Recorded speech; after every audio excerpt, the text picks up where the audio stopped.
Good morning, this is Ken Long from Tortoise Capital Management with the review of the weekend reports for July 30th, 2011.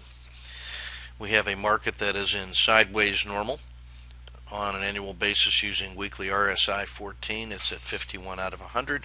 10-day index is oversold at 20 out of 100. Percent stretch above the 200-day moving average is at 1.24%, coded red, and sideways condition. Slope of the 50-day moving average is at minus 0.20, coded red and rated as bearish. ADX 14 is at 14.5, so it got slightly stronger, and that was from the effect of bearish price action this past week. ATR percentage, the measure of volatility has increased to 1.34%, but still within the bounds of normal. So we have a sideways normal market that's oversold. Heavy sell-off in equities this week with increasing volatility. The monthly blended rebalancing, the 26 ETF portfolio is holding Swiss franc, gold, and long-term treasuries. The 13 ETF portfolio holding U.S. real estate treasuries in Japan, with the next reevaluation on or about 1 September. In ETF2, there's 6 positions being sold, 2 in IHF, and the rest you can see, all based on crossing the moving average filter. Theoretical exposure is of the model is at 20%. This will leave the model portfolio at 40% exposed after the sells on Monday. Taking a look at the market health check, vertical blue lines, 10-day increments, 10, 20, and 30-day look-back periods. Solid purple line at 137 is the recent swing high from early in May. Dotted purple lines are resistance levels from previous swing highs. Price has violated the 50-day moving average and perilously close to the 200-day moving average. It's below the 50 and below the 10. The central black line is the regression line of the last 30 days. The outer black lines are the channel formed by the maximum excursion from that channel. You'll notice on Friday that price violated the lower boundary of the regression channel, so this places the upward regression line channel at risk, and we're within 1% of going into beginning of bearish territory below the 200-day moving average. The top red box and the solid red line represent a 5% pullback from 137, which would be anything north of that would have been considered normal noise, and this was a violation into a correction mode between 5 and 10%, which is the second red box. We have the market oversold on a 10-day basis. Looking at percent price oscillator, we have the jaws opening to the downside as the market weakens. The slope of the 30-day regression line, you can see, has rolled over after getting a relatively high degree of slope just last week. So this is a market that's very vulnerable to the downside as the clowns in Washington continue to pontificate. I will say, however, that if they get a deal done this weekend, we could very easily see Friday having marked out a low, and what we really need to see is a close above 137 to suggest that there's any bearish tendencies above. We have basically a sideways market here, and we're at the lower end and getting ready to test the lower end of that channel. If they get a deal done this weekend, I could easily see Monday with a high open and powering through 137, and then it would look like 126, 127 being a support level here with higher lows, and then making a new higher high. So there's a case for the market to go up as well as to go down. Inside ETF2, 8 of the 10 Regional indexes are on a sell. Only 2 are on the buys, which leaves us at 20% invested, 80% cash in the theoretical market model. SPY is better than EFA. 64 is better than 57. Inside the U.S., where the strength is, the leaders are technology, mid caps, large caps, and then small caps. The 2 strongest sectors are mid caps and tech. 2 weakest are Latin America and Europe. Inside the world market model, again, you can see the defensive sectors, utilities, healthcare, and staples are the strongest. Weakness in finance and industrials. Gold, silver, and treasuries, flight to quality, have been strong. The technology side of the U.S. has been strong. Decay in Europe. Continued strength in Malaysia, Singapore, and Japan. Weakness in emerging markets and the rest of the Western Hemisphere. Swiss franc, Aussie dollar, and the yen remain very strong. Everything is into cash, with the exception of gold and the 100 by 200 crossover. That reflects a very weak, slightly bullish market, but which has sideways characteristics right now. So that's not surprising. Looking at the top 30 ETFs, no change among the leaders.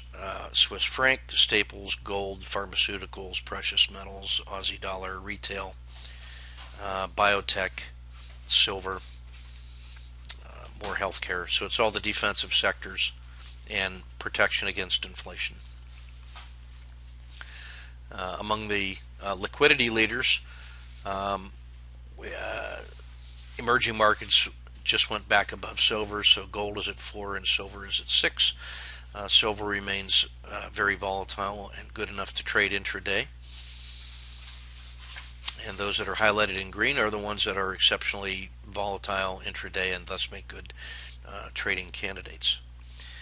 Shifting to the daily. I won't repeat the top row. Inside the gap stat, we have 14 times in the last 30 days the market's gapped down. Half the time it's continued to fail for an average of minus 0.63. Half the time it's reversed to gain an additional 0.49. 16 times the market's gapped up. 11 of those 16 it has continued to gain for an average of 0.61. 5 times it then reversed and failed for an average of minus 0.48 follow through. We have a number of overreaction signal firings here, and channeling. SPY has hit a channeling signal. The intraday range stat for SPY remains at 1.45%. You can see in the time series of 10-day index that we're still in oversold conditions. Pivot point in SPY is below 130 at 129.28, and in IWM it's below 80 at 79.35. You see volatility has stabilized here at the high end of normal. ADX has declined. It actually is increasing on the basis of a increased bearish price action this week. Plenty of pattern signals in 5 days down and 551 and channeling.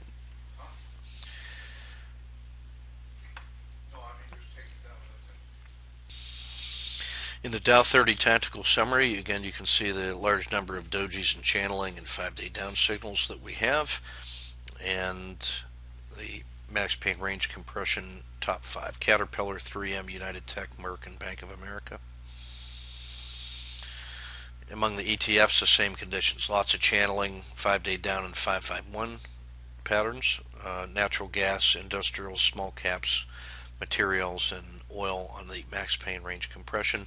Leadership you can see here among treasuries, gold, and Japan as a flight to quality.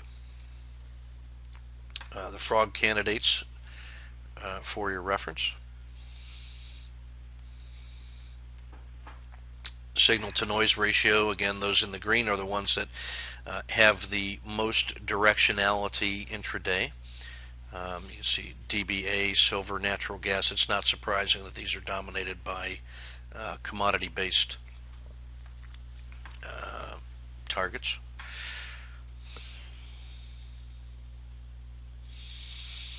For your reference, again, the fail stat report, the column in green, a highlight are the average distance over the last 30 days from measuring from the open to what turns out to be the low of the day. This is a way to start calibrating your estimate of a reasonable place for a low of the day to have been formed if you have early morning selling.